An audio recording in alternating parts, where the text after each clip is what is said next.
Bueno, boas tardes. Moitas grazas por esta feliz asistencia e animada.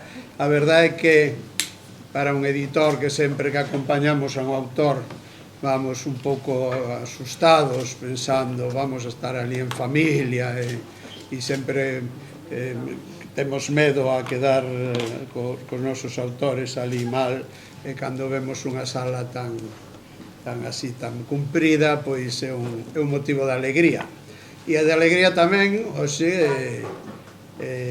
feliz día do libro e dos dereitos de autor, que tamén é o día dos dereitos de autor, dos que espero que Carlos cobre unha enorme cantidade, porque eso sería bo tamén para editorial. Bueno, moitas gracias tamén aquí ao Cuco por acollernos, e a Aida por atender aquí e servir os libros ás persoas, a vostedes que estén interesadas.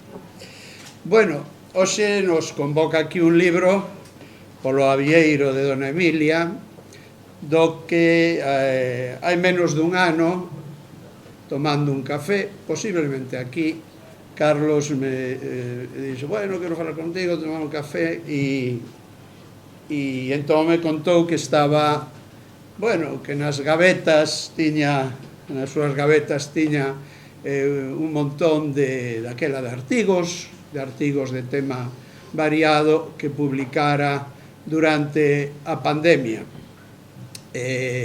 ou durante o tempo da pandemia, non ocuparía toda a pandemia, pero que estaba dándolles unha volta, estaba, bueno, reescribindo boa parte deles, e que con eso quería facer un libro.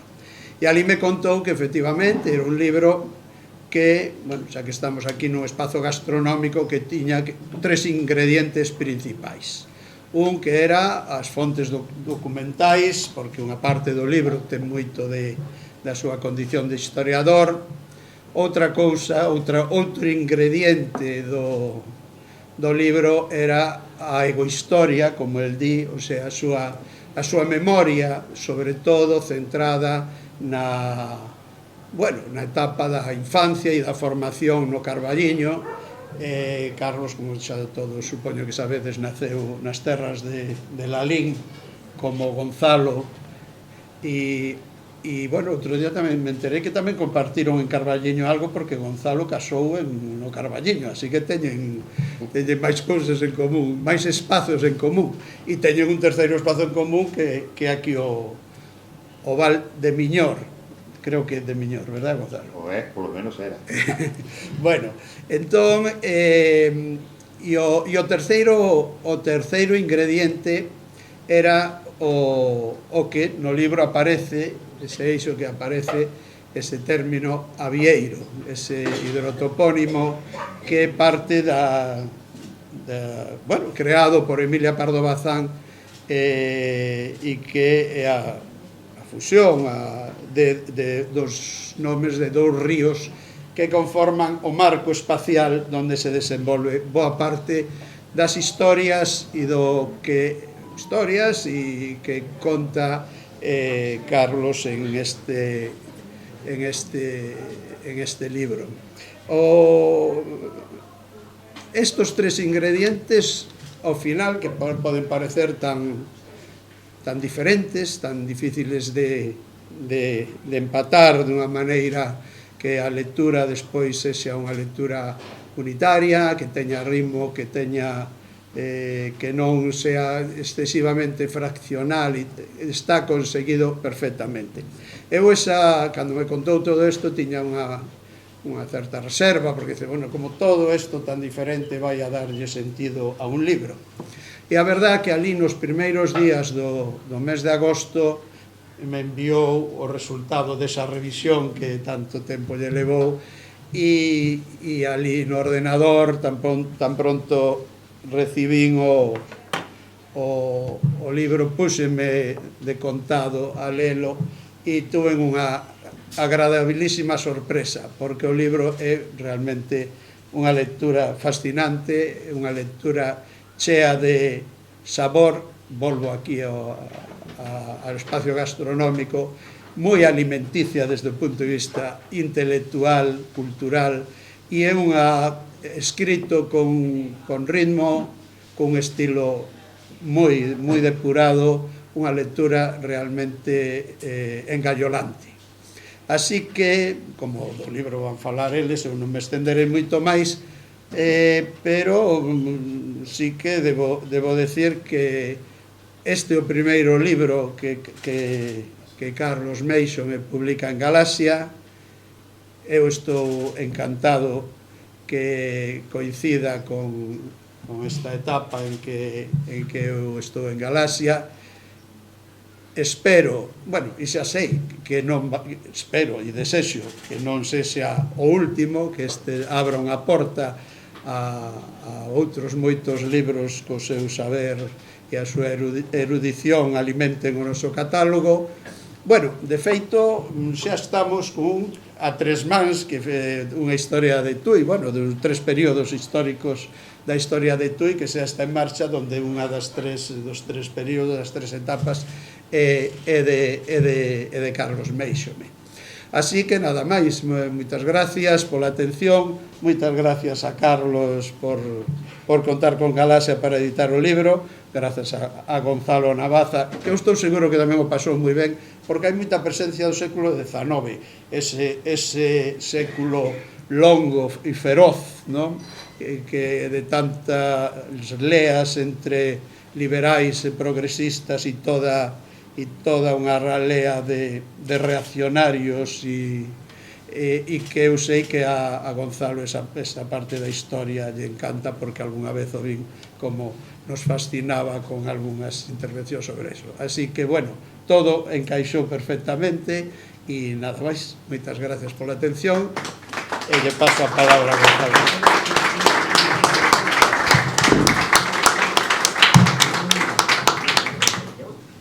Bueno, pois moitas grazas. Suscribo todo o que acaba de decir acerca o agradecemento aos presentes, o resto dos agradecementos, e sobre todo o que di acerca da calidade do libro. Non sempre que un participa na presentación dun libro comparte este entusiasmo pola lectura da obra que se presenta.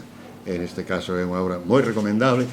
É un libro de historia moi distinto a historia que habitualmente practica, sobre todo porque, primeiro, porque afecta persoalmente o autor e ten que ver cos seus escenarios de adolescencia, fundamentalmente, a súa época de formación, e é unha historia do Carballiño e os seus arredores.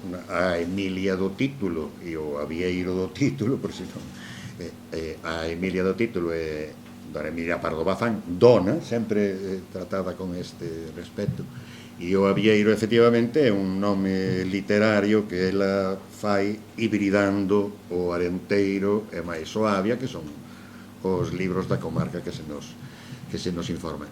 E tal como se dixo, hai tres fontes informativas que, misturadas, compoñen o libro. Unha das fontes é a fonte literaria de Dona Emilia Pardo Bazán, outras fontes son hemerotecas, fontes de carácter documental, as que habitualmente usan os historiadores, e unha terceira é a propia memoria do autor, o que el chama egohistoria no libro. E van mesturándose de tal modo. O libro está composto por capítulos autónomos e completos, cada un deles, bueno, como xa se dixo, publicaronse como artigos separados e cada un deles, por decirlo así, é un texto completo. Pero dialogan uns con outros, cousas que lemos ao principio enriquecense de contidos con outros, é dicir, que os textos dialogan uns con outros e forman un texto, xa digo, interesantísimo para ler. Eu recomendo, xa o dixen outro día tamén, pero é un libro moi recomendable. A escolla de Emilia Pardo Bazán, en principio, ten algo que ver coa celebración do centenario, xa se dixo aquí, que se iniciou na pandemia. Houve moitos fastos polo centenario de Dona Emilia, e il súmase, ainda que con un pouquiño de retraso, as celebracións, os estudos, todo canto se publicou acerca da autora. Para facer unha historia local, Emilia Pardo Bazán é unha fonte, non todos os escritores ou non todos os narradores proporcionan a un historiador tanta información sociolóxica, fundamentalmente. Primeiro, porque a propia poética do realismo describía a narración ou a novela, esa famosa definición de Stendhal que di que unha novela é un espello colocado ao longo do camiño. Compartían os narradores realistas do século XIX a idea de que a novela, aparte do que poida ter de divertimento, ten que ser un espello da realidade social en que viven os autores. E dona Emilia tiña, ademais, desta visión sociolóxica da realidade, ela era especialmente clasista, non sei se está ben falar así pero precisamente tiña máis aguzado ese sentido de encontrar cal é o lugar social de cada personaxe, clasificalos ou falar deles acerca do seu lugar social. Dona Emilia, por outras moitas cousas,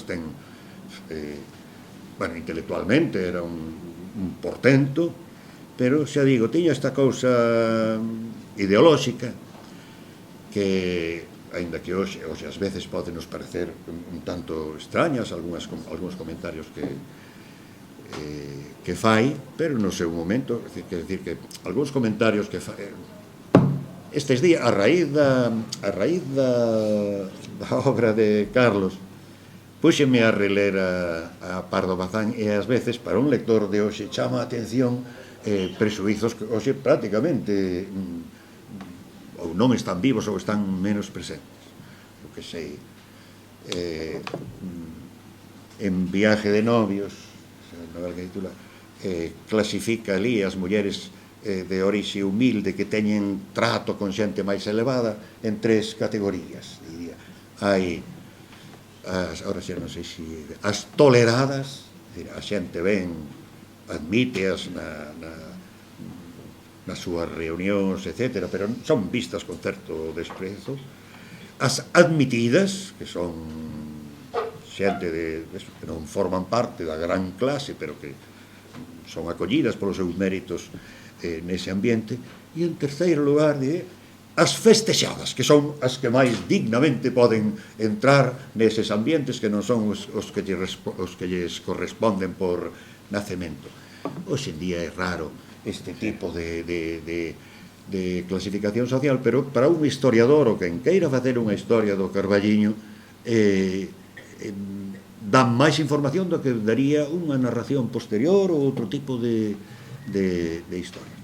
Bueno, a relación de dona Emilia, que como sabedes era coruñesa, co Carballiño, ten que ver co seu matrimonio con Pepe Quiroga, que tiñan casa vilega no Carballiño, porque en Lalín, por exemplo, tamén se presume de que a Pardo Bazán, é que eu cheguei a oír na miña infancia que a Pardo Bazán escribía os pazos do Ulloa no Pazo de Quintel, no Pazo dos Quiroga, en Catasós, unha parroquia de Lalín. Catasós, coñecida polo sonsonete de parroquia de Catasós, 14 veciños e 15 ladróns. Pero son mitos falsos, non sei canto tempo botaría ela ali. A única escapada das terras do Carballiño que fai Carlos na reconstrucción da época, e sobre todo da época vivida pola Pardo Bazán, é o Pazo de Liñares, en Lalín, que mesmo hoxe ainda agora reconstruíron, non é un pazo moi bonito da familia Taboada, unha familia fidalga moi coñecida ali na zona, e curiosamente adquiriuno o Concello de Lalín e na reutilización pública usan como lema unha frase da Pardo Bazán que dignifica o pazo, porque ela dixo Pazo de los recuerdos, tampouco é unha cousa moi tal, pero é a Pardo Bazán, e entón pois usan ese.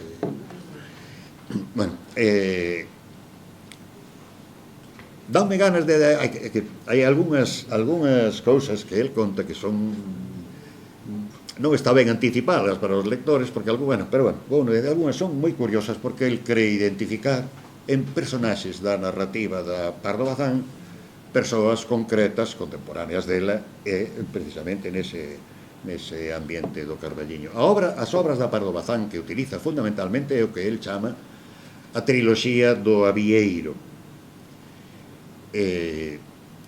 supostamente porque teñen unha comunidade de espazo. A primeira delas, que é el Cisne de Vilamorta, esa sí que non hai ningún problema na identificación, todo o mundo sabe que Vilamorta é o Carballiño. A propia denominación que ela utiliza para chamarlle Vilamorta ao Carballiño non é unha denominación amable, é dicir, está emitindo o seu xuízo, pero que a Vilamorta, para mí, xa se dixo antes, eu casei no Carballiño cando na casa da miña muller en Maside eu non lera, fixen unha carreira de filoloxía, tiven que estudar a Pardo Bazán, tiven que ler Os Pazos do Ulloa, a Madre Naturaleza, o Cisne de Vilamorta, non o lera, pero estaba na túa casa como tal, e ali na zona todo o mundo sabe que é unha novela, e que esa Vilamorta do título é o Carballiño, é dicir, que aí non é, eso non se trata dunha descoberta.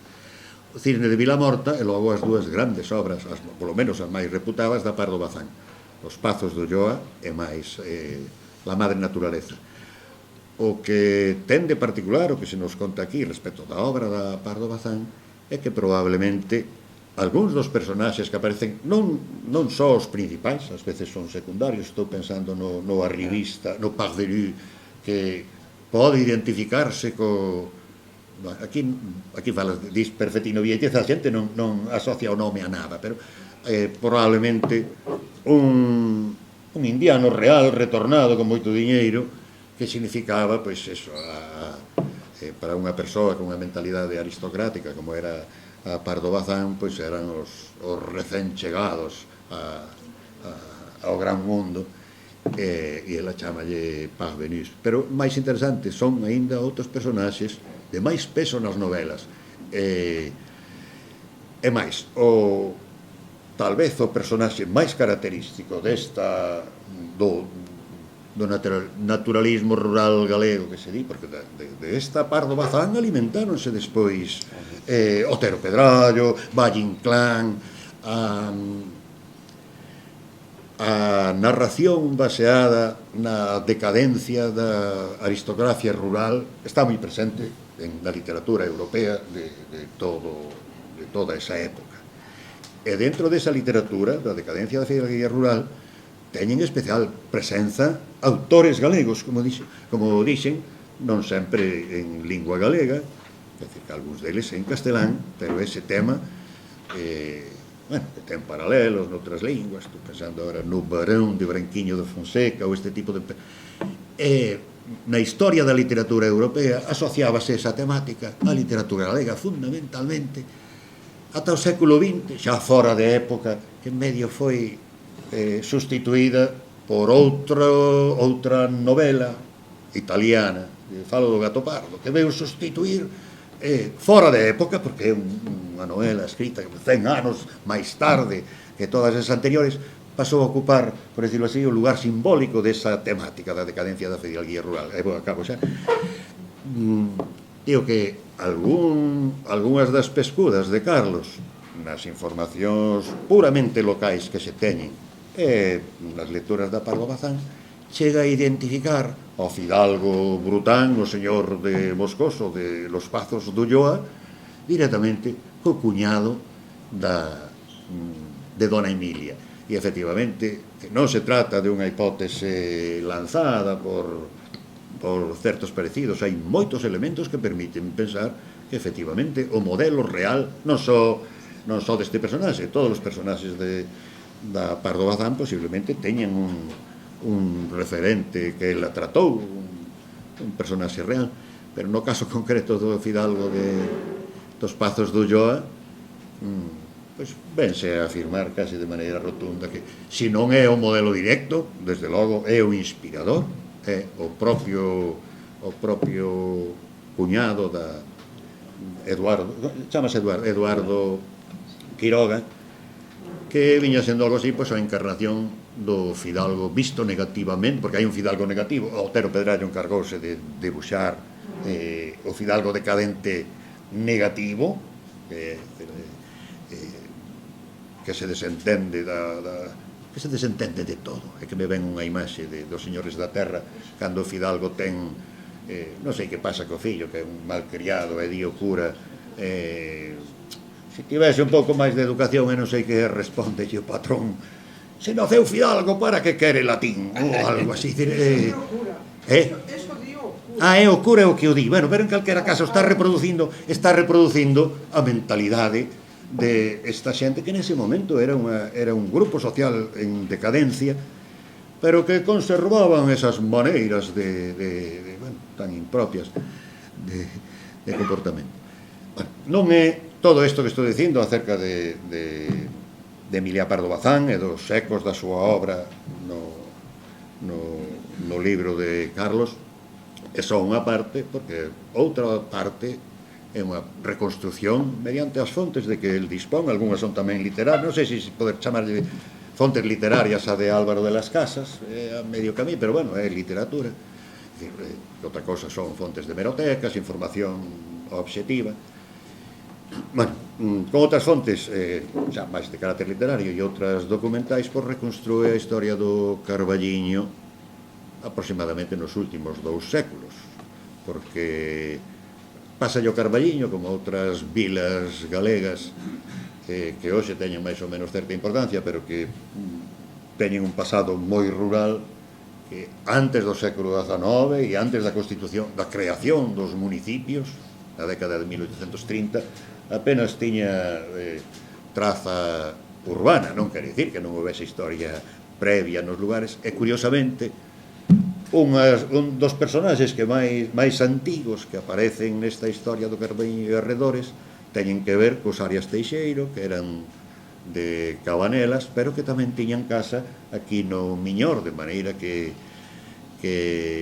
aínda que el se centra fundamentalmente no Carballiño, que é a súa terra da adolescencia e da mocidade, toca tamén as outras 2 xeografías particulares do autor, que son Deza, pola referencia a vivencias da Pardo Bazán ali naquela zona, e as referencias ao Miñor, pois son precisamente a destes irmáns do século XVIII, eruditos, sabios, algúns deles. Outro día no Carballiño, na presentación, comentamos que na Fundación Penzol consérvase moito material manuscrito procedente da casa que tiñan estes señores en Parada, que aínda está esperando algún investigador que lle meta. Bueno, para un deles, para Anselmo, está ben investigado, pero algúns deles está ben investigado, pero outros non, sería. Bueno, nada, remato recomendándolle a todos os presentes a lectura de este libro, porque ten moito, aparte do valor informativo que ten, literariamente dá gusto, a voz que conduce o discurso literario detense no máis interesante, é dicir, vese que é un historiador, pero tamén se ve que é un aficionado á lectura e que é unha persoa con bo gusto literario e tamén con unha prosa admirable. A mí parece admirable, porque selecciona, non é expresivamente é bastante, evita adornos extraños, é dicir, unha prosa moi directa, moi clara, moi transparente, pero xa digo, o propio fío discursivo é propio dunha persoa con capacidade de percibir na realidade que é o que ten de información para, neste caso, para unha historia dos seus espazos de adolescencia. Bueno, moitas grazas, deixo a palabra a Carlos.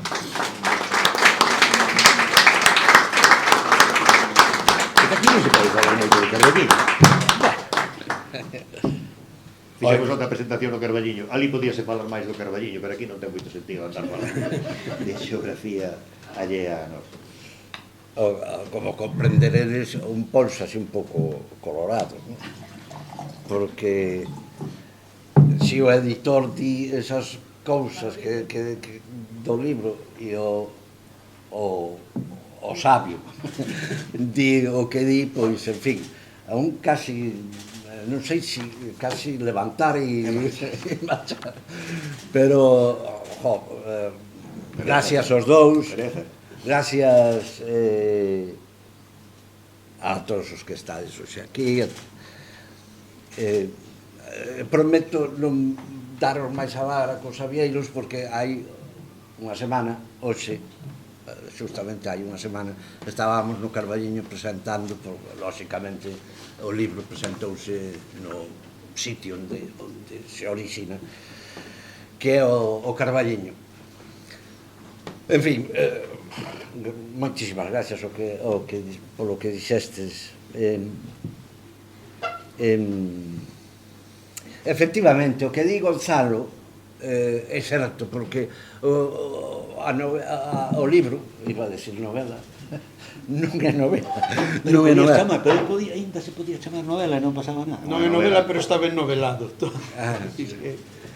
Bueno, pois esta serie de ensaios teñen moito que ver co Carballiño e aquí estamos en Gondomar, entonces eu vou evitar facer excesivas referencias ao Carballiño. Aí tedes as fotos e todos veredes moita xente do Carballiño retratados, pero e moitos lugares do Carballiño, porque evidentemente ten unha base, un peso na narración ao Carballiño fundamental. Vilamorta, por certo, Vilamorta, os do Carballiño sentoulle aquilo como unha patada, non? E especialmente cando ela dicía esa villita, porque para ela o importante era Cebre, o que ela lle chama Cebre, que era Cea. E efectivamente, Cea era máis importante que o Carballiño. Estamos falando de 1870, 1880, 1890, o importante era Cea. Por que? A parada das dilixencias. Exactamente. Entonces, claro, a estrada Santiago-Ourense pasaba por Cea, en Cea había notario, había médico, había bopán, había comunicacións, e despois había que coller, ao chegar a Cea, había que coller os camiños de uña, é dicir, os camiños a cabalo, había que ir hasta Carballiño a cabalo. Despois xa empezou a haber algún carromato que se contrataba, facíase vir, etc. Pero non lle gustou moito nunca o tema este. Tardaron aproximadamente 60 anos en recoñecer a Emilia Pardo Bazán, e todo eso gracias a un personaxe que non prácticamente descoñecido, que é o Calviño de Correos, que para min sempre foi Jerry Luis en el doctor Chiflado. O doctor Chiflado. É o que tiña escrito aquí, xa o esquece. O doctor Chiflado, porque tiña os pelos así, pero Calviño, que traballaba en Correos, que eu coñecín de vista, e de ir algunha vez ali, é un personaxe que está nas fotos, saliron aquí, nas fotos da Asamblea de Monforte de 1922 e 1923. É o único proletario que hai, porque ele era camarero, está Otero, xa vistes Otero, Cisco non está porque estaba conspirando, porque nese momento se iba a separar a Irmandade Nacionalista, a ING se iba a separar das Irmandades da Fala da Coruña. Bueno, antes Paco decíame que Avieiro, xa o explicaron, Avieiro é iso. Ahora, que intentei, que creo que non conseguí, que eu quixen coller o de Avieiro, o Arenteiro nace alá na Martiñá. Na Martiñá, a Martiñá do que fala sempre Otero, a Martiñá, que no Carballiño, que fai moita calor, hai que poñerse sempre naquele sitio onde ven o aire da Martiñá, que é o aire fresco, como te pode. Se vas a unha tasaza, tens que buscar o lugar onde ven o aire da Martiñá, que é fresco. Se te pos no outro lado, chicharraste no mes de agosto, de calor. Bueno, naza lá, e vai baixando hasta Pazos de Arenteiro, que moitos de vós conoceredes, porque é un sitio hoxe con bastante turismo, e estamos tendo ali cartos que dá gusto. Outro día estivemos, hai uns días estivemos por ali, ao día seguinte de presentar no Carballiño o libro, e están deixando aquelo de maravilla. E despois de Pazos de Arenteiro, aí ven o Avia. O Avia ven da lá do Suído, das estribacións do Suído. Aí formase eso que el chama avieiro, porque se o Arenteiro ven neste sentido, o Avia vai neste, Cabanelas e Banca estaban aquí. Entonces, polas costas de Cabanelas e Banga está o Arenteiro, e a man dereita está o Avia, e aí estaba o seu mundo, porque ese era o mundo de Emilia Pardo Bazán. E como non vamos falar tanto do Carballiño, si vamos a falar un poquinho de Emilia Pardo Bazán e destas historias, non? Ese era o mundo de doña Emilia, polo menos 20 anos, é dicir, desde que se casa aos 17 hasta que se separa aproximadamente aos 38, que nunca se separou, por suposto, porque non había posibilidade de separarse. Foi el cese de la convivencia, pero non foi. Por que foi ese cese de la convivencia? Bueno, para meternos en isto de mí, eu creo que, bueno, o personaxe de doña Emilia era tan especial, e tan engreída tamén, bueno, aí eran os dous. Eso viña de moi atrás, era unha disputa económica, no fondo. Por que esa disputa económica ben provocada? Porque os de Deza, é dicir, a doña Mariquiña, que eu lle chamo Mariquiña porque soname moi mal como di Álvaro de las Casas, Mariquita. Mariquita é unha... Eu creo que era Mariquiña, nas falas populares diríanlle Mariquiña, doña Mariquiña. A sogra. E o pai, que era un elemento de narices, o pai de Emilia.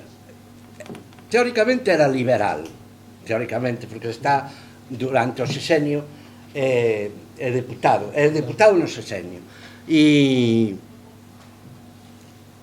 incluso ten uns textos de defensa do agro galego, da mala situación do campesinado, moi decididas, moi interesantes. Ríase moito Victoria Armesto en un artigo que publicou hai moitos anos, non recordo onde, decía que mucho hablar, pero por las tierras en Meirás non hizo nada. É dicir, que era un pouco así.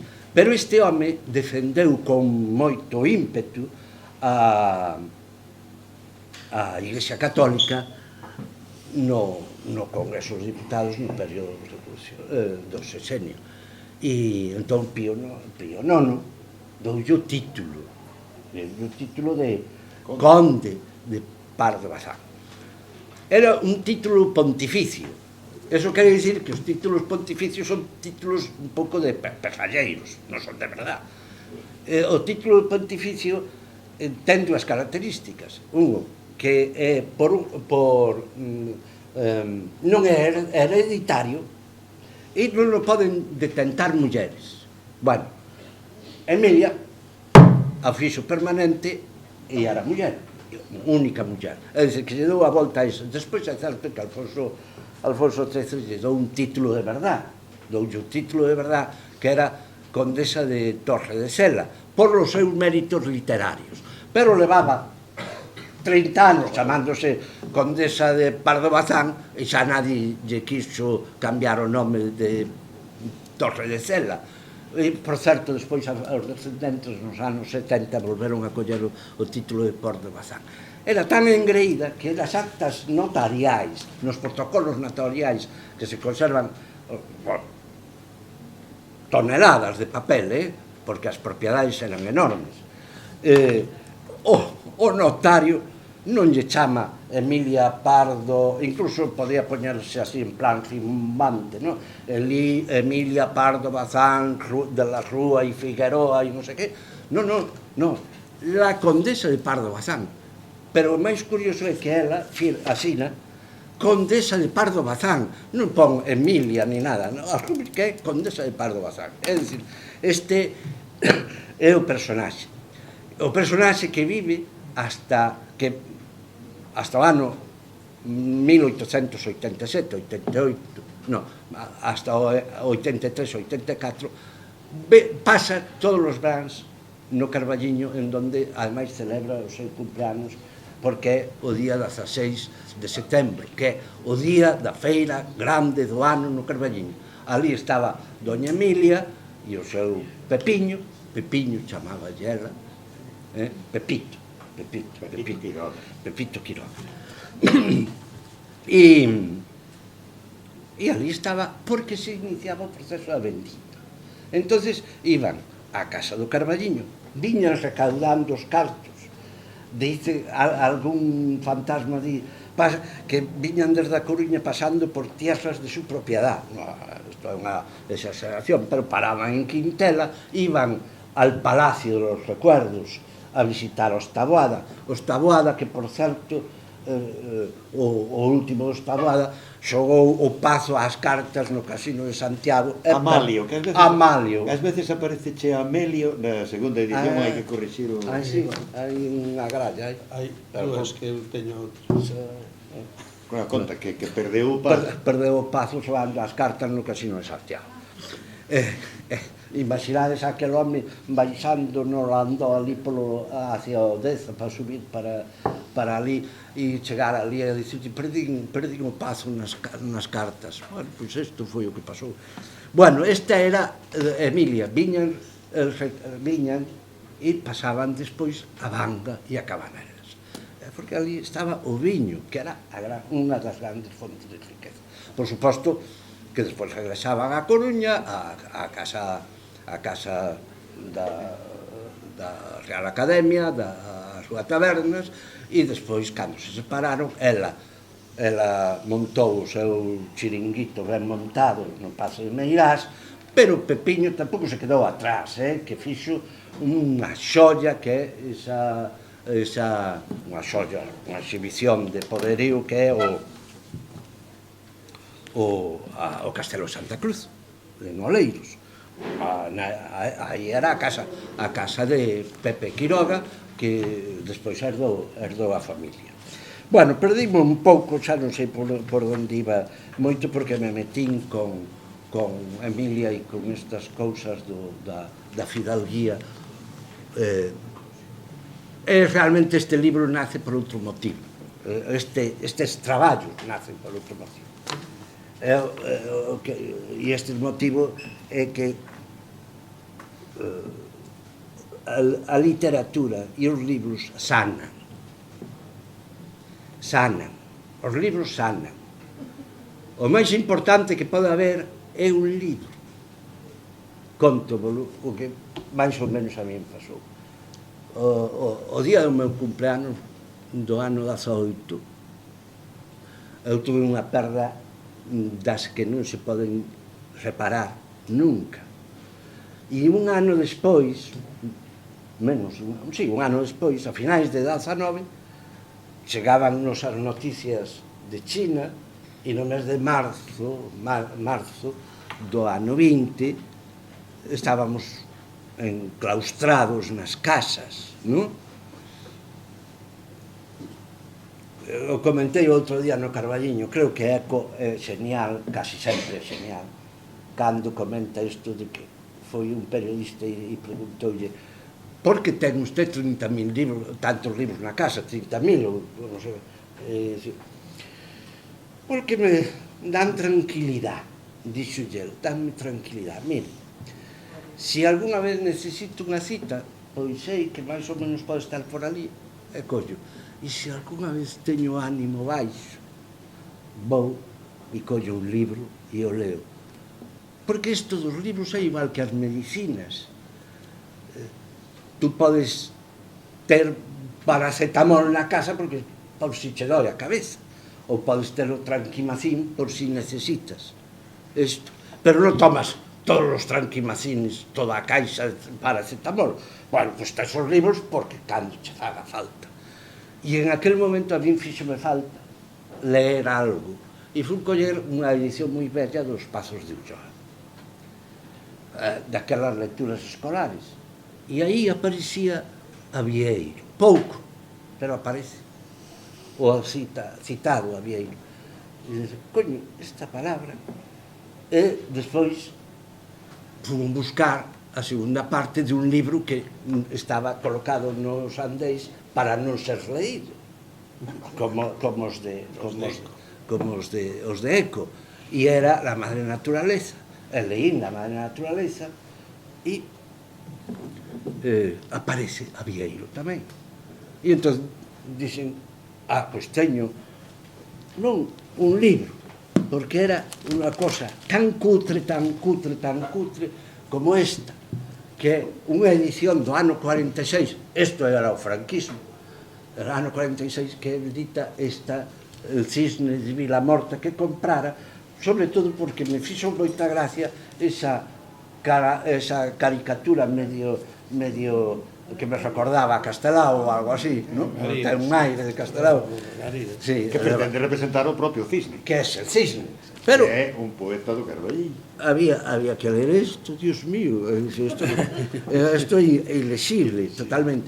Daquela, o Concello de Carballiño ainda non fixera a reedición del Cisne de Vilamorta, que é esta, pero ainda non salira. Por iso, eu escribí isto antes do ano 21. Antes do ano 21. Isto sale no ano 21, é unha edición facsimilar, porque non había o Cisne de Vilamorta. Tuve que comprar as obras completas en papel biblia e en 3 tomos para ler el Cisne de Vilamorta. E entón que... Está na Cervantes. Que está na Biblioteca Cervantes. Bueno, sí, pero eu esas cousas necesito papel. Vou interrompir un momento. É que o Cisne de Vilamorta ten moito que ver coa imaxe que se ten, a imaxe tan negativa que se ten dentro do galeguismo de Emilia Pardo Bazán. Porque a publicación desa novela significa a ruptura, o enfrontamento con Curros, que foran moi amigos previamente. E na caracterización do poeta local, que é protagonista, ven dicindo algo así, non sei como, pero que tiñan o gusto estragado pola poesía regionalista. Nesa data a xente acababa de publicar Curros un pouco atrás Aires da miña terra, onde abandonaba por completo a temática folclórica que lle impuxera o certame, preparada por xente próxima tamén, que pensaban que a literatura galega estaba ben para facer folclore, para repetir, pero cando pinta aí a un poeta influído polos regionalistas, e iso é o que estraga o seu gusto, isto significou, por iso cando no Divino Sainete, no vagón da envexa, aparece ali certa literata fea, porque o nome non se di, pero os lectores da época todos sabían quen era, porque ademais é que eran estrictamente coetáneos, naceron, comentas ti, se ela naceu o día 16, el nacera o día 15 de setembro do 51, e a partir de aí, pois, dentro da tradición galeguista, a Pardo Bazán sempre foi vista con reticencia. Ainda hoxe. E ainda hoxe. Bueno, depende, hai académicas que la valoran. Bueno, xa. Que pasou coa lectura disto? Coa lectura disto é que aquí sí que o Avieiro non é algo vagaroso, sino que está constantemente o Avieiro. O Cisne, segundo, colle a Nieves, la ministra, e lle pega un bico e dúda en ese momento se tirarse polo caborco abaixo do Avieiro para que salir nos periódicos como mostra daquel amor romántico que tiñan eles, ou se seguían o camiño. El seguiu o camiño, evidentemente, non se tirou polo caborco. E aí estaba, pero que estaba tamén? Estaba a feira do 16, a festa do San Cibrán, os agüistas, o balneario, a vendima, os pazos, igual que eu os vivín nos anos 60 e 70.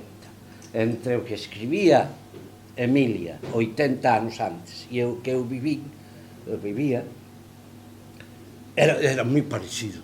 E entón o libro curoume e pude contar todo iso que eu tiña esquecido e recuperalo. Axudoume a curar. Por certo, os libros son sempre vos, son útiles. Si vos cansan, quedas encima, está esperando por ti a que despertes. Deixade o TikTok, porque o TikTok volve-vos tolos, non vos deixa nin dormir. E os libros deixan dormir e relaxarse. Así que foi o labor de curación que poden ter os traumatúrxicos que pode ter o libro e para min tivo e entón saliron estas cousas. Por eso están escritos realmente antes do ano 21, porque tamén me impulsou a coller o libro, porque se empezaba a falar de que iba a ser o centenario da Pardo Bazán. Vamos a... Acaba de publicarse a biografía de Bourdieu. De Bourdieu, claro. Bueno, pero como eu califico no libro como a patria local, é dicir, que o Gonzalo tamén é así un pouco, non temos patria local, porque nacimos nun sitio, vivimos noutro, pasamos a outro e despois estamos aquí no Valmiñor desde hai moitos anos, 30 anos. Desde o século pasado. Desde o século pasado. E entón eu tiña que volver ao Valmiñor, tiña que volver. E entonces pude volver por dous motivos.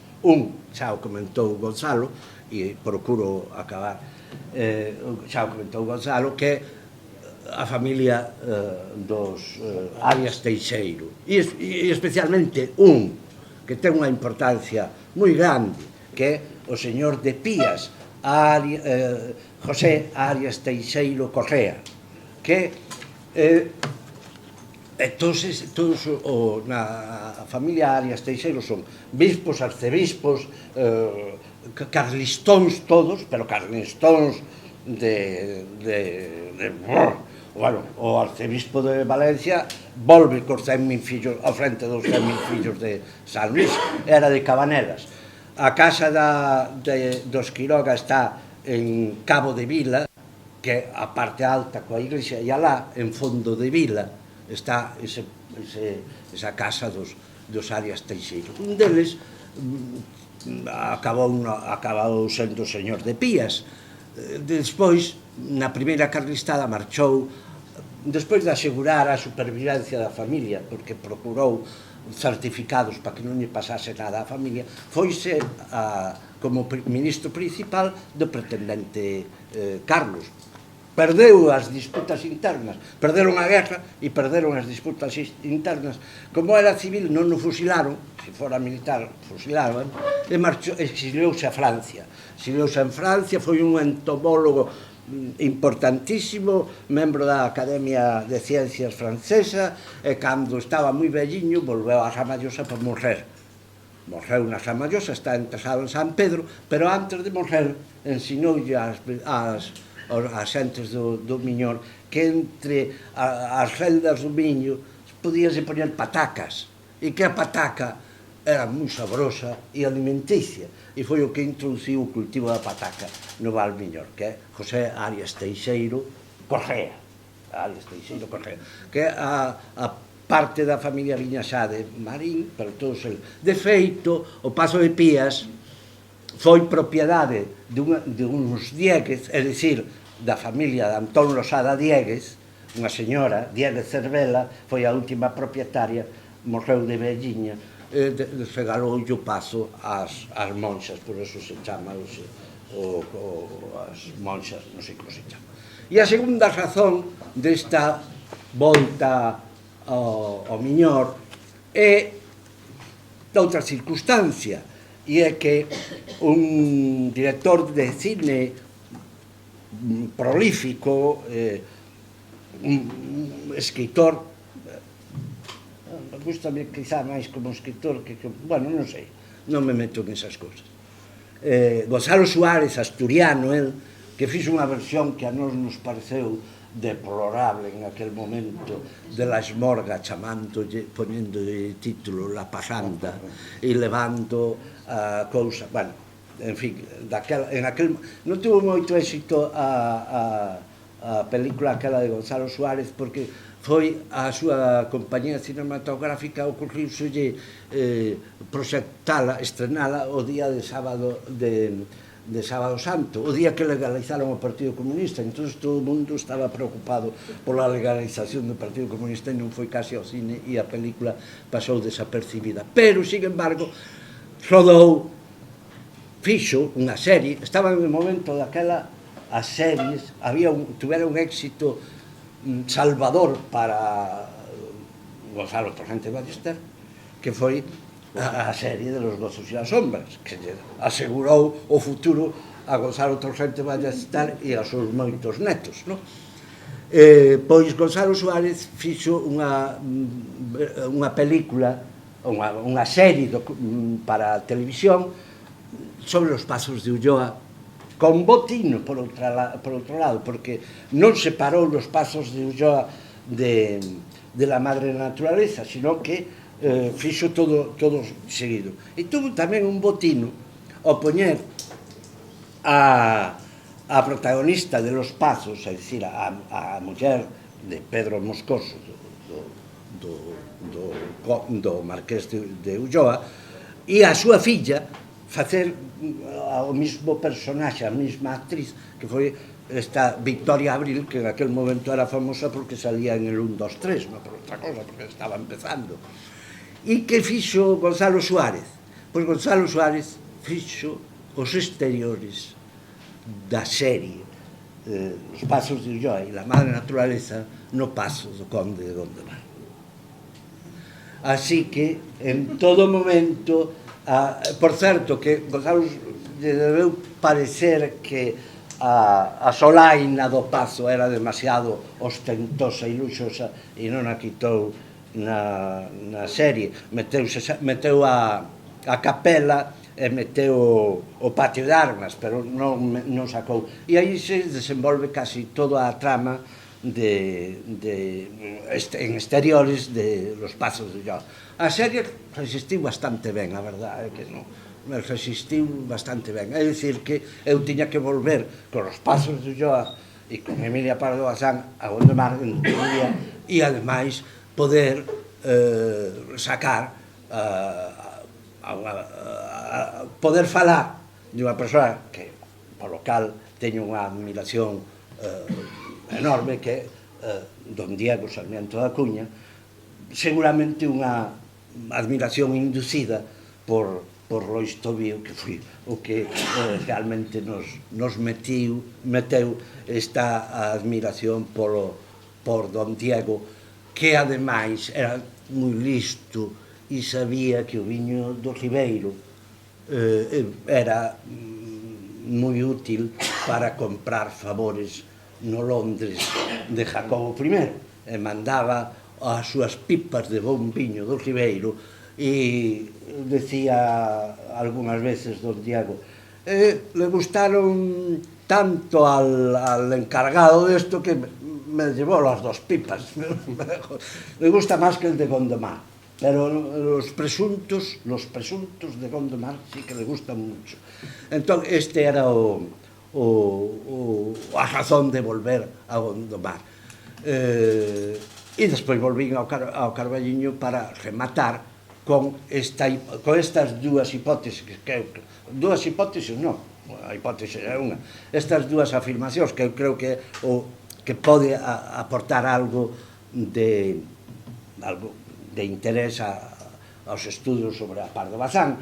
Un é que eu creo que moitos críticos, analistas, estudosos, profesores de universidade e todo isto, pois non perciben que entre el Cisne Vilamorta, Los Pasos de Ulloa e e la madre naturaleza, e algunhas outras cousas como bucólica e os contos, contos incluso escritos 40 anos despois, moitos anos despois, ese espacio é o Avieiro, o espacio do Avieiro, entre o que ela chama o espacio, ese espacio que ela delimita cos ríos, e que non moi acertadamente, a mí parece unha chorrada, ela chama el borde, al ribeiro chamalle el borde, bueno, unha cosa así un pouco tal. E en definitiva, e finalmente a última cuestión era que estou convencido, absolutamente convencido, de que Eduardo Quiroga Pérez de Deza, aí salía a súa casa na Coruña, é o primogénito dos Quiroga Pérez de Deza, dixen Pardo de Deza, Pérez de Deza, dos Quiroga Pérez de Deza. O de Deza, evidentemente, é un engadido falso, porque estes son así. É Eduardo, porque a súa vida está reflexada na novela. É un maltratador, é un personaxe violento, o cuñado. E ademais, eu creo que entre Emilia e el houve certa, un pouco exagerado, pero houve certa tensión de algún outro tipo, porque é totalmente distinto Eduardo que Pepe. Pepe é un ebanista. Pepe colle as gubias e dedícase a facer móveis. E o outro é un bardallas que está en todos os sitios, anda de caza, é diputado, bueno, todas estas cousas. Que é Emilia, finalmente, Emilia Pardo Bazán, que é o que máis vos pode... Porque procurei evitar as referencias ao Carballiño, pero Emilia Pardo Bazán é unha señora que se dá conta, a diferencia dos Quiroga, tanto Eduardo como Pepe. Os Quiroga pensaban que o mundo non cambiara, que aquel mundo do 18, do 19 iba a continuar. Eles o que tiñan que facer era recoller as rendas, administrar os territorios, facer a viaxe todos os anos para coller os cartos e estar as reunións cos administradores. O mundo non cambiara. E ela douse conta de que o mundo, ela era inteligente, o mundo era cambiar, e que estábamos nos preámbulos do século XX, estábamos cocéndose a Gran Guerra, e ela sabía que aquelas ideas que ela tiña, que era aristocratismo por encima de todo. Fixádevos que chegou a non pagar unha factura do hotel porque non lle puxeron excelentísima señora, cabreouse todo e non lle pagou. Aristocratismo, conservadurismo aristocrático, catolicismo absoluto e españolismo. Esas son as tres ideas. Eso é o que explica a súa posición con respecto, por exemplo, do lío con Curros, e en xeral, bueno, utilizou ao seu marido xa separada, utilizou ao seu marido para que lle preparase unha conferencia sobre en homenaxe a Rosalía de Castro, que non invitaron a Murguía. Bueno, Murguía tampouco iría, se o invitan, tampouco iría. Non invitaron a Murguía con, como se chama? Emilio Castelar. Con Castelar ao lado, e ela colleu e leuse 30 folios, deixou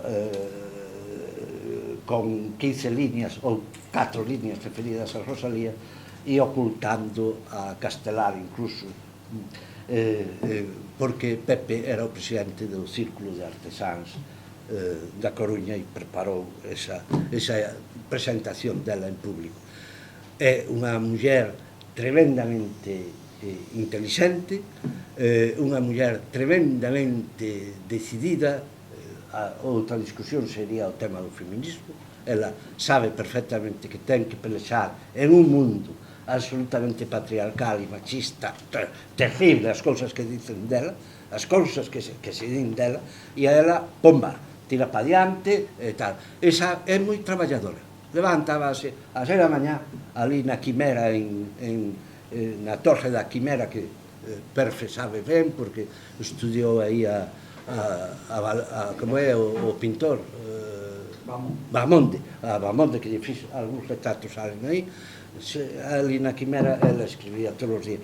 Enrolleime demasiado. Moitas gracias a todos por asistir, estar aquí comigo, e especialmente non sei se tedes algunha pregunta. Agradecerlle a Pablo, Pablo, que por onde anda? Vanga! Este fue fuera ya. Sí. Que chamase Pablo Vanga. Espera que lo llamo. No, é igual. Bueno, o llamo la audiovisual. Pero sí. Toponímico procedente do Pablo Vanga, porque ele é do Carballiño e é de Vanga, de onde tiña o paso doña Emilia. Non sei se tens algunha cuestión, algunha pregunta e queredes, e se non o Roi nos invita a un pinchiño aí atrás, podemos compartir un pincho que nos invita Roi, e eso sí, a bebida pola vosa conta. Bueno, gracias. Como a bebida? Un pinchiño de bebida. Hai un momento contigo. Vale. Pero antes do pincho, Carlos veu provisto aquí de 2 bolígrafos, así que supoño que serán para asinar libros. Pois nada, Aida tamén. Eu traballo no Instituto de Investigacións Mariñas. Pero ella se ha jubilado ahora, creo, ¿no?